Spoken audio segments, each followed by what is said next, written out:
Hello, we're live. We are live on Facebook, my main channel, Studio Live, and into YouTube as well. So let's just have a look first of all that I'm appearing live. Oh, there we are. Yeah, have appeared. Always a positive.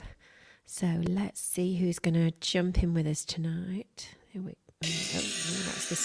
Oh, that was this morning.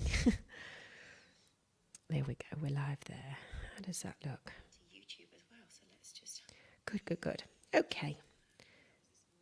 Good evening, everybody. If you have jumped into the live, this week I'm doing a little evening check-in with everybody that's doing my menopause, MENOFIT.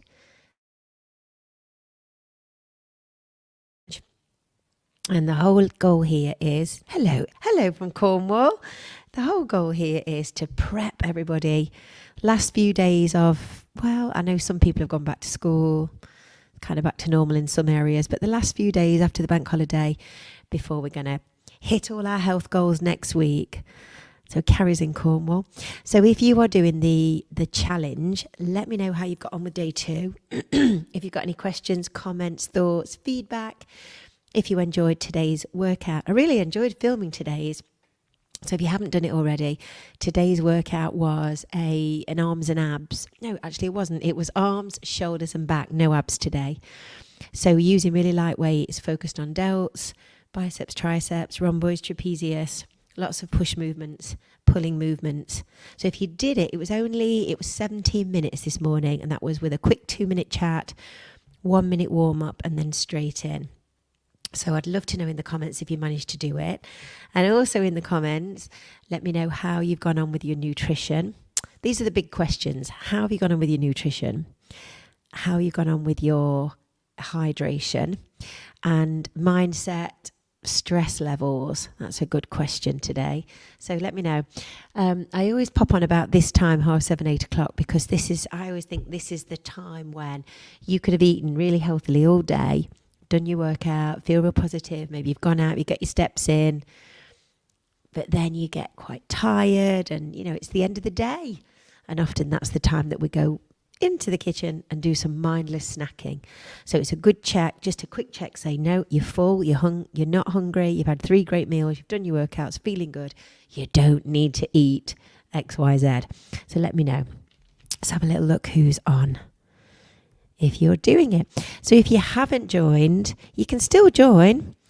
You can still get access to the workouts. Just put a comment in and I'll give you the link. This whole challenge is running. It'll be running until Saturday. And then next week we go deep. We've got a big 21-day MENOFIT program. So that is a little bit more around nutrition, healthy tips, healthy habits.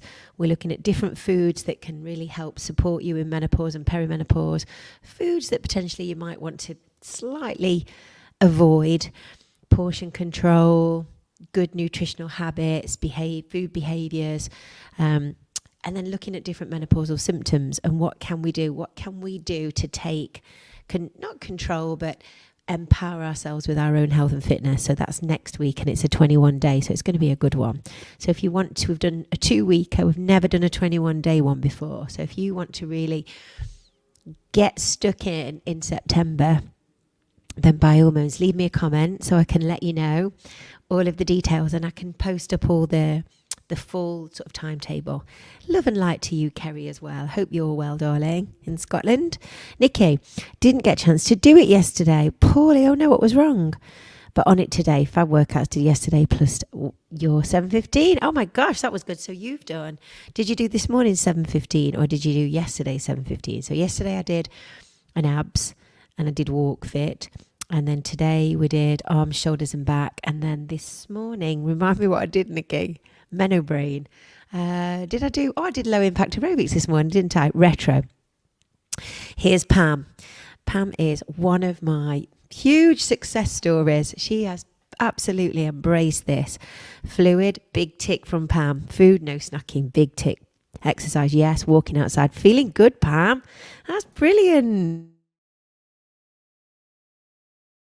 Love. Hope you are, 'cause you've done brilliantly. Hydration increasing. Well done, Kerry. Yeah, that was fun. Good, Nikki. I'm glad you enjoyed it. We got up here, honey. So funny this morning. I was 5 minutes in and the cat needed a cuddle. Really, Yogi Pam. 20 minutes later, I started from the top. That's a good idea. What kind of cat have you got? Did you know that, I don't know if any of you, in fact, put it in the comments. Have you got a pet? Have you got a dog or a cat? There is loads of really good research that shows pet owners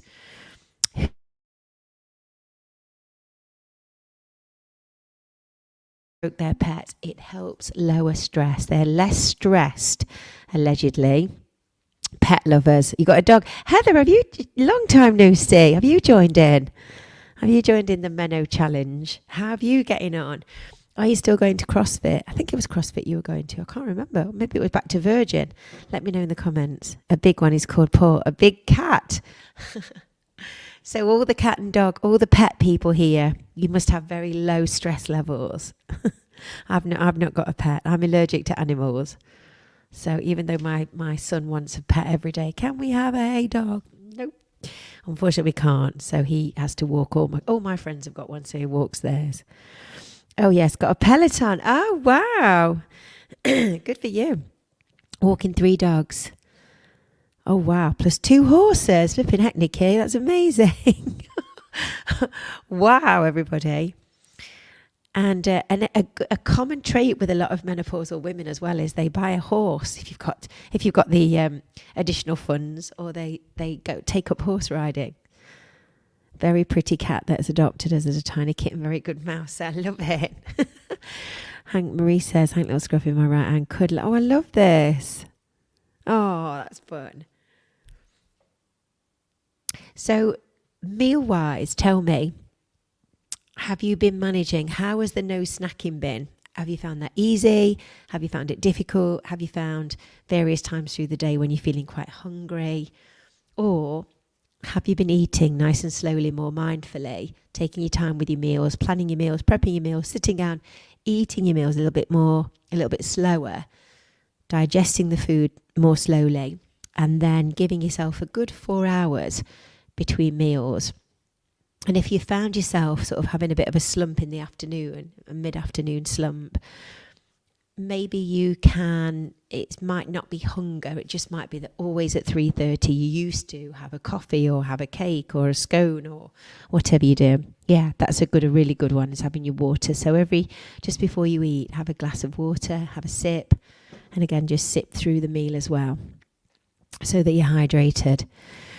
When we're really busy and when we're really stressed, or when you've got a lot on your mind and you're not focusing on the food that you're eating, you can just literally inhale your food. You can eat your food so quickly and really not even realize it. And I think you know this.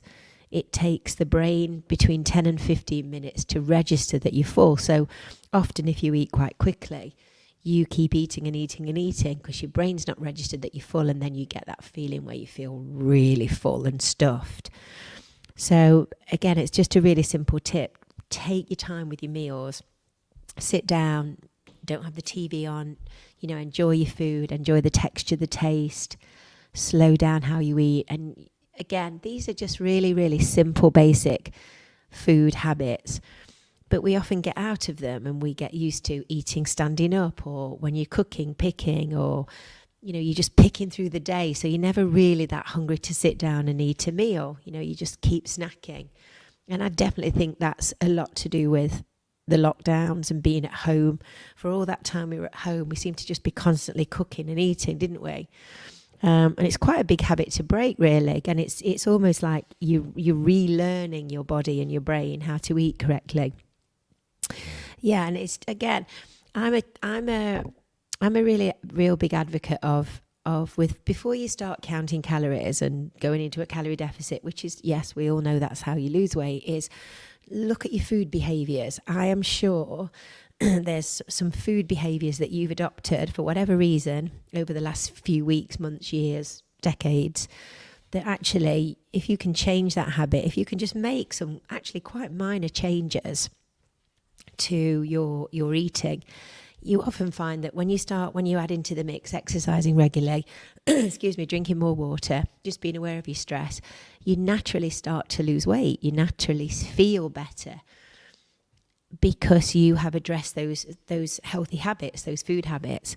And when you've got those dialed in and you still aren't losing weight, or you want to lose some more weight, then's the time to maybe look at going into a calorie deficit, maybe doing some tracking. There's so much you can do beforehand. It's much better to say, okay, well, what am I doing? Well, yeah, actually, I'm doing far too much snacking. Maybe I'm eating late at night. Maybe I am eating on the run. I'm eating in the car. I'm eating at my desk.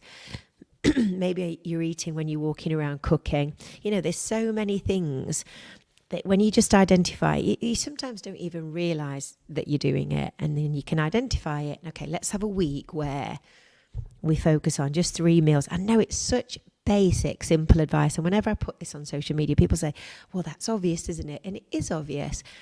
But it's one thing that it's obvious, and it's the second thing is actually committing to that habit, making sure that you are doing it. It's like, having some guidelines, how you would teach your toddler to eat. I've got a young child, sitting him down, making him not want him to look at his phone or look at the TV or whatever. We need to sit down and concentrate and eat the meal. We learn it. It's learned behavior. So yeah, that's really quite key, I think, before you start going into a calorie deficit. And then when you've got all those ducks in a row, then you can start, maybe if you're not getting the results that you want, you can then look at, okay, let's maybe download MyFitnessPal, let's do some tracking, and let's see where you're at from there. I have added a protein yogurt at lunchtime, increase water intake, if I don't get the afternoon energy. That's interesting as well. And often you find when you're eating a more balanced diet, so you are getting fats, carbohydrates and proteins in, you often tend to lose the cravings. Your body tends to crave foods when you're not eating so much of a balanced diet. Yes, your hormones definitely your hormones definitely, as we're in perimenopause, definitely play a role in cravings and appetite. Also, medication can have quite a big impact on appetite. Lots of different types of medication, they actually increase your appetite, and you might not even realize that your appetite has been increased and you're eating more and you're putting weight on. And often people will say, well, I'm on a medication and I'm putting weight on, and often the medication is increasing your appetite. So again, that's to be aware of that. It's not the medication that's making you put weight on. The medication is perhaps it's maybe changing your brain chemistry, where it's changing your appetite a little bit, and you are eating more. But again, focus on, I guess, it's a real balanced diet. So if you imagine your plate, you want half of your plate, lots of green vegetables, a quarter of your plate, some protein. So whether that's chickpeas, chicken, whether it's meat or fish or whatever your preferred method of protein is. And then if you've got the last quarter, half that quarter, and have some good fats and then some carbohydrates there as well. That's funny. And just maybe work on that. Maybe choose 3 or 4 things with your nutrition that you're going to focus on. That's it. You don't have to give up carbohydrates. You don't have to increase your fat. You don't have to do anything. That's all right, Viv. You don't have to do anything with your food. Just work on your healthy habits first of all. And I would bet that if you're exercising regularly, you're drinking your water, as I say, working on your sleep, you will naturally start to feel better, have more energy, start to lose weight, and go from there.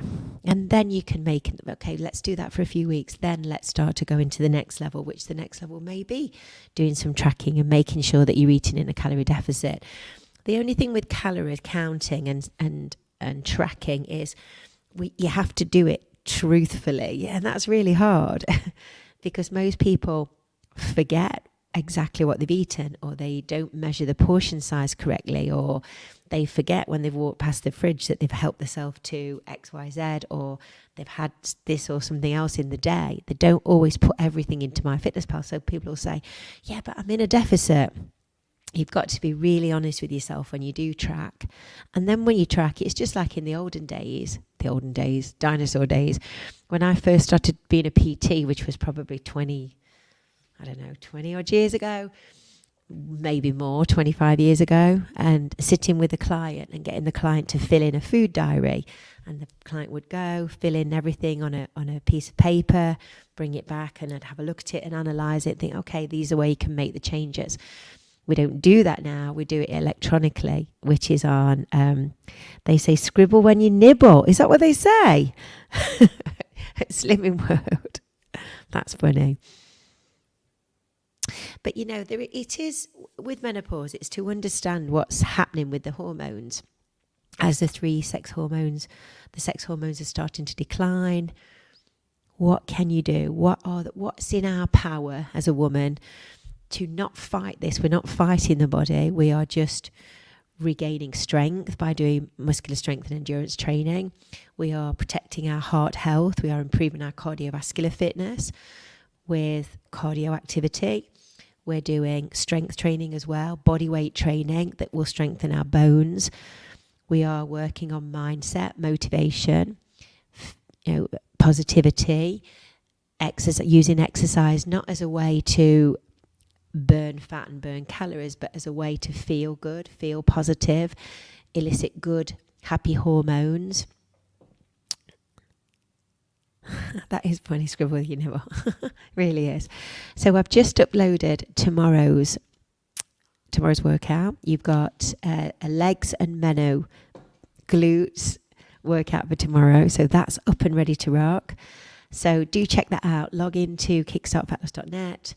Check out day 3. It's all there with a little bit of a chat at the beginning. I'll be back tomorrow morning at 7:15 with a workout. So come and say hello then. But I hope you're enjoying the challenge, and I hope you're enjoying these little accountability sessions in the evening. I love to read everybody's comments. So if you're not here on the live or you're watching the replay, still put a comment in. And underneath all of the videos, make sure you put a comment in as well so I know that you've done them. And if you do want to continue on and go a little bit deeper with your nutrition, then join next week's. It's 21 days from the 5th of September all the way through for 21 days. So if you want the information on that and the full timetable, I've created all the breakdown and the info. Yeah, definitely. Just leave a comment and I'll set you up with the link for that as well. All right. Thanks, Claire. Look forward to seeing you tomorrow then. All right, guys. Thanks for checking in with me. Have a lovely evening and I'll see you in the morning. Oh, happy birthday for tomorrow.